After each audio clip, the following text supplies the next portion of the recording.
So, now this is going to get a little bit boring because I couldn't agree more with what Ram says. So, when I hear a sentence like HR is a strategic business partner or enabler, it sounds as somebody's coming from outside in. And that's not true because HR is an integral part of the executive committee. It is business. Not only that, I always tell my colleagues that you are the HR person. As a salesperson, as a area manager, as a CEO, you're integral HR.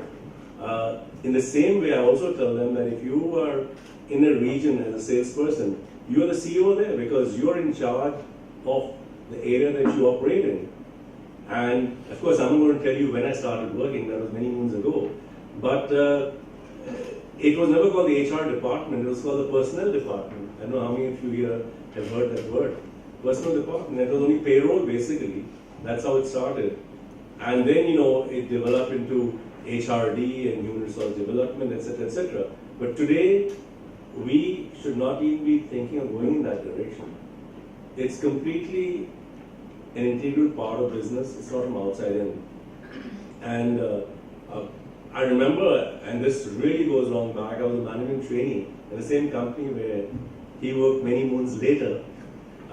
We used to have a personal manager. Well, they were called personal managers in those days. And his name was K.J. Pai. Okay? Everybody used to call him Killjoy Pai. KJ stood for Killjoy Pai. And nobody knew what his name was funny, but even Pai was dropped. He was just called Killjoy. So the role of HR at that time was to kill the joy of people in the company. Now, we've come a long way from that. Because the moment you are an integral part of business, you walk the road together. And there's no, okay, every function does have its expertise, whether it's marketing or finance or HR.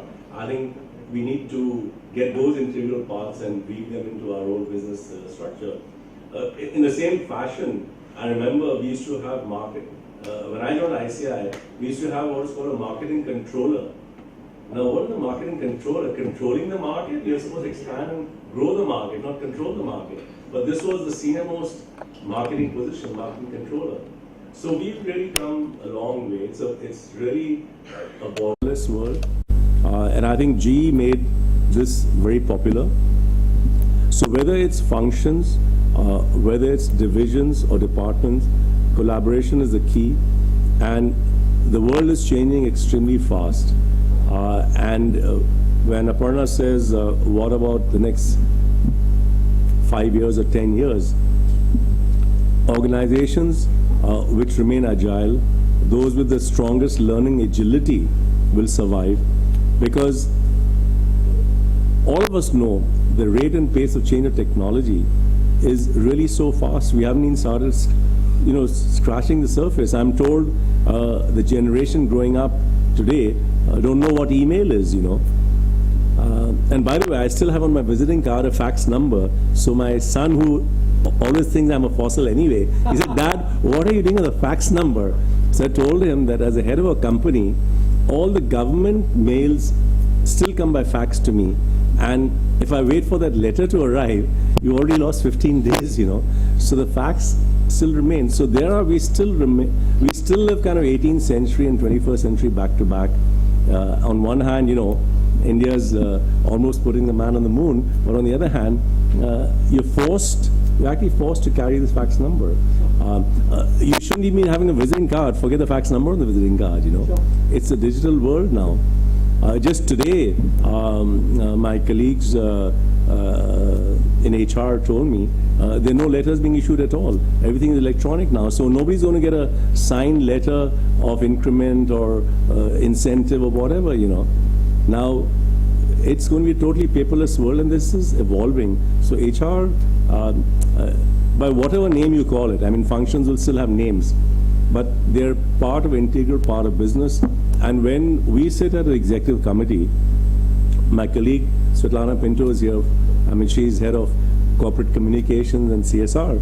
She's part of the executive committee, but we talk business, and everybody around the table has a right to give input. So finally, as a pharma company, you're patient-centric. The focus of the business is the patient, nothing more. Everything else goes behind. What can we do more and better for the patient? So ideas come from everywhere, and we cannot depend or talk of specialities any longer. It's a highly integrated world, and that's how we should live. Thank you, sir.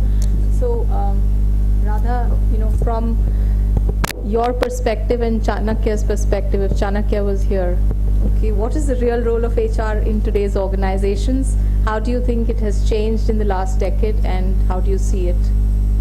Thanks for using the word Chanakya, because on page number 38 of our book, Chanakya is mentioned.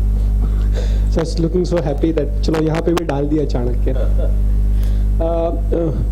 Three eras that you're talking about, past, present and future. I'm the youngest person. Of course, me and Archana would fall into one generation. But Aparna. Aparna and one generation. Aparna, but what's very important is to look at how HR has evolved from their generation and we are now currently learning. So I would look at saying that, maybe 10, 15, 20 years ago, the concept of HR never existed. It was like IR, PR, more an admin department, and the industrial era had something called as time office. What is a time office? 3 baar late aa gaya to आधा दिन का पगार cut. And then you'll go and plead with that person कि नहीं, I missed my bus, so kindly put that 9:05 ka 9 o'clock, so request. So what's very important to understand is that from being an admin department or the industrial era, especially in Bombay, we had to deal with the union problems. All the union problems. That was a very major role. But academics contributed a lot into that era, especially institutions like this, where people thought about this, the human factor into it, and there was a lot of study research happening. I would give the academician's perspective to that. So that was the past HR, but what is today's HR? I think today HR has got some respect and say that, okay, we are into strategy, we are into the place where we play a role and we can also earn salaries. 10 years ago, I remember a girl coming to me and asking, MBA karna hai, kisme kare? What should I do my MBA? The top one was finance, marketing, HR. Should I keep HR still there? So, if you look at it, HR is one of the options, but today it's not like that. Most of the companies take in the human factor as a very important resource in the strategic planning. Even the armed forces, if you see, they say, the man behind the machine is more important than the machine. So, machinery will definitely be there, you'll have systems, processes, but the person on the other side running those systems, processes is equally important. In the future, now this is where I would really look at from the Chanakya perspective, what is going to happen? If you look at today's era, all companies at the strategic level give importance to people and technology. So, both are equally important, systems, processes. Sir just mentioned about how, emails are getting really wiped out. So in the future, HR has to understand that it's going to be technologically driven, but with people. But the important thing is that will technology completely replace people? I'm not sure. There's a wonderful movie, if you have not seen, on HR. It's a very popular movie. It's called Up in the Air. Have you seen the movie? A very beautiful movie. George Clooney. It's about downsizing. So he's an HR guy, and his only job is to go to every office, is like spread across America. He flies everywhere and saying, okay, cut off, downsize, give the pink slips. But then finally the company realizes, even if you have to give the pink slip, sometimes you have to do that, can you do it in a human way? So it's not just about video conferencing and saying that tata bye bye. Sometimes you have to go and sit with the person and say, listen, it's a bad time for you, but let me help you out on the other side to get a better job. So I would say in the future, HR people have to deal with technology as their main competitor, not the next guy who's going to replace you. Banks are doing that, technology. It's not about how many people you have, it's about how many ATMs you have. In the police, if you look at it, the guys who are getting recruited in IPS, one of the criteria is whether they're techno-savvy. Because the thieves are no more going to bang into your banks, they're actually going to do cyber attacks. So technology is going to be everywhere. My last point over here is that there is something called as smart technology, but the question for HR is that can you be smarter than technology? Thank you. Yes, absolutely. See, the only thing there are young people here, I want you to know. I started working about 30 years back. I really don't relate to the world of HR, with no disrespect meant to my fellow panelists. It is not that 30 years back there were dodos who were coming and working as HR, and HR was horrible, or even 40 years back it wasn't, because I would be disrespectful to my seniors who mentored me, quite a few of them, right?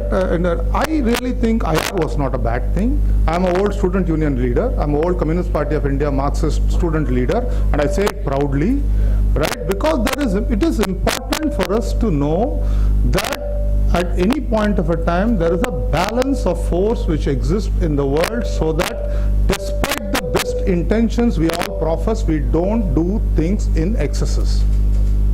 So I think the great role, whatever English we may use, HR, IR, personnel, whatever it is, I don't think we were time office people.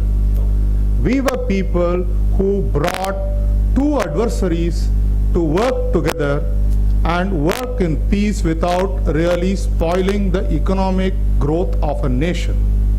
I think 30 years back, 40 years back, whatever English we might use, that function was strategic. 30 years from now it will be strategic, because we always were and will be conscious keepers. I take back my time. No. Okay. This is not I about think points of view are being expressed, and you expressing your point of view and you're expressing, absolutely welcome. Thanks, Ram, for butting in.